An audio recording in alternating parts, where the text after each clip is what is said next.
Corona महामारी से जहां एक तरफ पूरा देश जूझ रहा है, वहीं अब सरकार ने अपने अपने क्षेत्र में अलग अलग व्यापारियों को राहत देना शुरू कर दिया।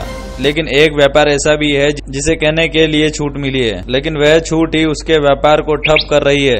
हम बात कर रहे हैं होटल, रेस्टोरेंट, कैफे की। यह सरकार ने छूट तो दी है, लेकिन इन्हें छूट सिर्फ टेक अवे ऑर्डर पर ही दी गई है। रेस्टोरेंट व्यापारी गिरीश कुमार की माने तो रोजाना केवल 10 से 12 ऑर्डर ही निकल पाते हैं। पहले के मुकाबले सेल में काफी फर्क आया है, लेकिन लोगों में लगातार अभी भी डर बना हुआ है। रेस्टोरेंट बंद करने की नौबत आन पड़ी है। व्यापारियों की माने तो उन्हें नुकसान के साथ साथ काफी घाटा भी हुआ है। कई व्यापारियों ने तो रेस्टोरेंट बंद कर दूसरे व्यापार शुरू कर दिया है, क्योंकि आने वाले समय में लगता है कि सबसे ज्यादा कोरोना की मार व्यापार पर पड़नी है। शहर में लगभग 200 से 300 रेस्टोरेंट संचालित, जिन्हें कोरोना महामारी की वजह से संकट झेलना पड़ रहा है। भैया, रेस्टोरेंट व्यापार की अगर बात करें तो किस तरह की स्थिति रेस्टोरेंट लाइन की है अभी इस समय? देखिए कि हमारा जो रेस्टोरेंट है, लॉकडाउन चालू होने से पूर्व ही हम लोगों ने अपने रेस्टोरेंट को क्लोज़ कर दिया था, क्योंकि जानकारी आ गई थी कि इस तरीके का कुछ होने वाला है। हमने अपनी लेबर को पहले ही अपने अपने गांव में भेज दिया था। सब अपने अपने गांव में, चाहे वो यूपी के थे, चाहे वो बिहार के थे, चाहे वो साउथ के थे, सभी लोग अपने अपने घर पहुंच चुके थे। अभी जो लॉकडाउन के अंदर पिछले जो अप्रैल और मई और जून, ये 3 महीने ऐसे महीने होते हैं जिन महीने के अंदर पूरे साल का व्यवसाय के ऊपर टिका हुआ ये समय होता है। इस समय सबसे बड़ा कलेक्शन यदि रेस्टोरेंट इंडस्ट्री में होता है तो उस समय होता है। लॉकडाउन के बंद होने से वो सारा व्यापार, पूरा व्यापार समाप्त हो गया।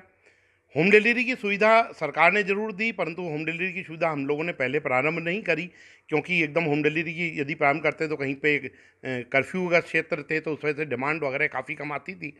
अब हमने होम डिलीवरी प्रारंभ करी है, तो होम डिलीवरी के ऑर्डर 2-3, 4 आ रहे हैं।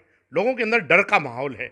इस समय आदमी थोड़ा डरा हुआ है, परंतु कहीं ना कहीं सरकार के नियमों के अनुसार यदि खुल रहा है तो लोगों को डर से बाहर तो आना ही पड़ेगा। और निश्चित रूप से जो गवर्नमेंट ने जो चीज़ें कही हैं, मास्क लगाने की बात कर रहे हैं, चाहे सोशल डिस्टेंसिंग की बात कर रहे हैं, या सैनिटाइजर्स के ऊपर उपयोग करने की बात हो रहे हैं, इन सब चीज़ों को चालू करने की बात होगी। केंद्र सरकार के नरेंद्र मोदी जी ने, जो प्रधानमंत्री हैं, उन्होंने 8 तारीख को खुलने के संकेत किए थे कि 8 तारीख को ये चालू हो सकता है, परंतु राजस्थान की सरकार ने उसे अभी किसी तरीके से क्लियरफिकेशन नहीं किया है कि वो 8 तारीख को राजस्थान के रेस्टोरेंट चालू होंगे या नहीं होंगे। निश्चित रूप से चालू होंगे, उसके बाद ही व्यवसाय चालू होगा। ये इंडस्ट्री के अंदर करोड़ों रुपए का घाटा हुआ है, वो घाटा किस तरीके से पूरा होगा इसके बारे में शायद हम अंदाज़ा नहीं लगा सकते हैं। सुविधाएँ निश्चित रूप से गवर्नमेंट देने का प्रयास कर रही है, परंतु यदि बहुत बड़ा नुकसान है तो किस तरीके से नुकसान भरपाई होगी। परंतु ये बात निश्चित है कि समय पॉजिटिव है। हमको यदि एक पैर रखने की जगह मिलेगी, निश्चित रूप से हम वापस खड़े होंगे और पूरे इस इंडस्ट्री को वापस सर्वाइव करने के लिए कार्य करेंगे। अभी समय की बात करें तो टेक अवे जो सुविधा शुरू की गई है, लेकिन कई रेस्टोरेंट ऐसे भी है जो टेक अवे नहीं कर रहे हैं, लेकिन उनके जो रेस्टोरेंट बंद हो चुके हैं, कई उनकी माली हालत बिगड़ चुकी है। देखिए, ऐसा है कि ये बात मेरे निश्चित है कि टेक अवे चालू, कुछ रेस्टोरेंट चालू ही नहीं कर पा रहे। उसका नहीं कारण करी है कि उसके लिए पूरा एक संसाधन की आवश्यकता होती है, पूरे सिस्टम की आवश्यकता होती है।